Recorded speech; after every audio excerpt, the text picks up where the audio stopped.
Narkotika adalah zat atau obat yang berasal dari tanaman atau bukan tanaman, baik secara sintetis maupun semi-sintetis yang dapat menyebabkan penurunan kesadaran, hilangnya rasa, menghilangkan rasa nyeri yang dapat menimbulkan ketergantungan. Narkotika mempunyai 3 golongan, golongan 1, golongan 2, dan golongan 3.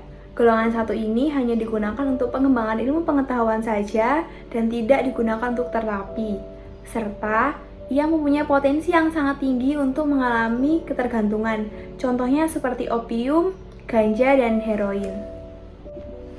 Selanjutnya adalah golongan 2. Golongan 2 ini adalah narkotika berhasiat pengobatan, yang biasa digunakan sebagai pilihan terakhir dan juga bisa digunakan sebagai terapi, serta ini juga menimbulkan ketergantungan yang sangat tinggi. Contohnya adalah metadon, morfin, dan oripafin. Yang terakhir adalah golongan 3. Golongan 3 ini hanya berbeda dalam potensi saja. Golongan 3 ini berpotensi ringan untuk mengalami ketergantungan, contohnya seperti kodein, narkodein, dan buprenorfin.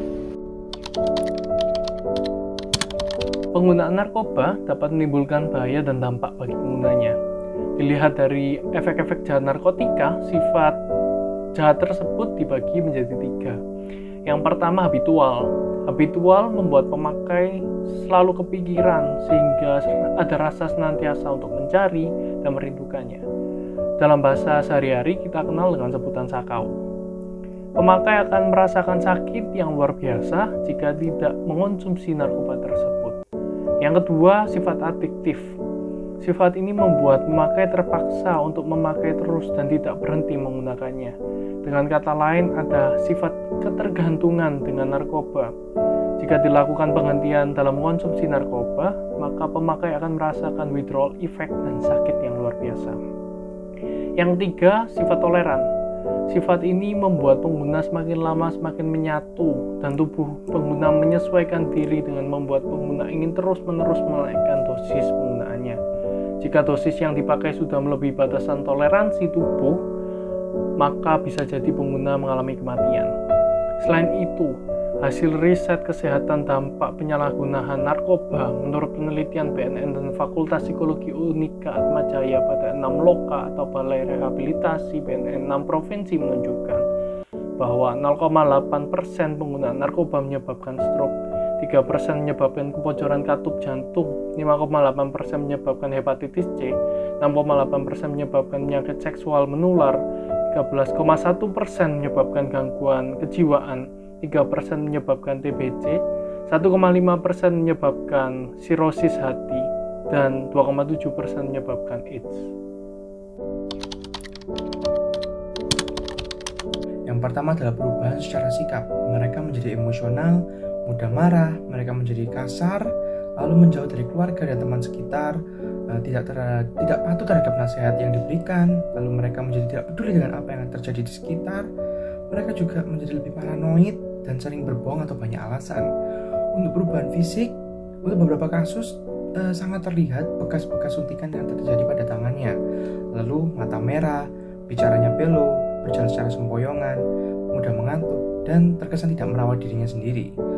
Lalu untuk beberapa alat suntik atau pipa, hisap, maupun kertas papir pun dapat ditemukan di rumahnya atau tempat tinggal sebagai alat penggunaan narkoba tersebut.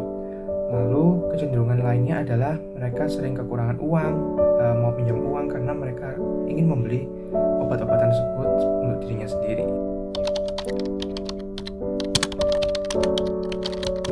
Yang pertama, berusaha memahami masalah yang dihadapi pengguna. Dalam kasus ini, kita perlu mengetahui segala sesuatu yang melatar belakangnya sampai ia akhirnya menjadi pecandu. Apa penyebabnya, bagaimana, dan sejauh apa tingkat keparahannya. Dengan berusaha memahami masalah yang melatar belakangnya, pecandu tidak akan menganggap kita sebagai musuh atau penghalang baginya. Ia justru perlahan-lahan akan membuka dirinya dan membiarkan kita untuk menolongnya. Yang kedua, mengontrol diri saat berhadapan dengan pecandu. Pasti ada perasaan kecewa yang muncul bila kita melihat orang-orang di sekitar kita terjerat narkoba. Pada saat itulah kita harus tetap bisa mengontrol diri dan emosi agar tidak terbawa suasana. Orang yang kecanduan narkoba tak jarang melakukan hal yang impulsif dan bisa merugikan orang di sekitar mereka. Bersikaplah lebih tenang, jangan sampai ketidakstabilan emosi pecandu justru membuatnya marah dan menolak kita. Seorang pecandu yang ingin berhenti butuh perjuangan keras melawan keinginannya untuk mengkonsumsi narkoba. Saat-saat tersebutlah merupakan saat yang berat bagi mereka dan tak jarang mereka juga bisa melukai diri mereka sendiri. Yang ketiga, bersikap sabar namun tetap tegas. Bila para pecandu mendekati kita untuk mempengaruhi agar kita turut mengkonsumsi narkoba, sebaiknya kita lebih berhati-hati dan secara tegas berkata tidak. Kita juga harus bersikap tegas apabila pada proses penyembuhan atau rehabilitasi para pecandu ingin kembali mengkonsumsi narkoba. Yang keempat, bekerja sama dengan orang lain. Kita tidak bisa menolong seorang pecandu sendirian. Kita membutuhkan orang lain, terutama orang-orang yang memiliki keahlian khusus dalam menghadapi pecandu. Ajaklah pecandu agar ia mau menyembuhkan dirinya lewat bantuan pusat-pusat rehabilitasi narkoba. Selalu berikan dukungan moral dan spiritual kepadanya selama ia menjalani rehabilitasi. Dan yang terakhir, perlahan-lahan. Jangan memaksakan kehendak kita terlalu keras terhadap mereka. Ketika kita ingin menolong orang, hal yang salah adalah ketika kita terlalu memaksakan diri untuk masuk ke dalam masalah tersebut. Lebih baik kita memberikan batasan dan jarak terlebih dahulu, lalu perlahan-lahan menariknya keluar dari masalah tersebut.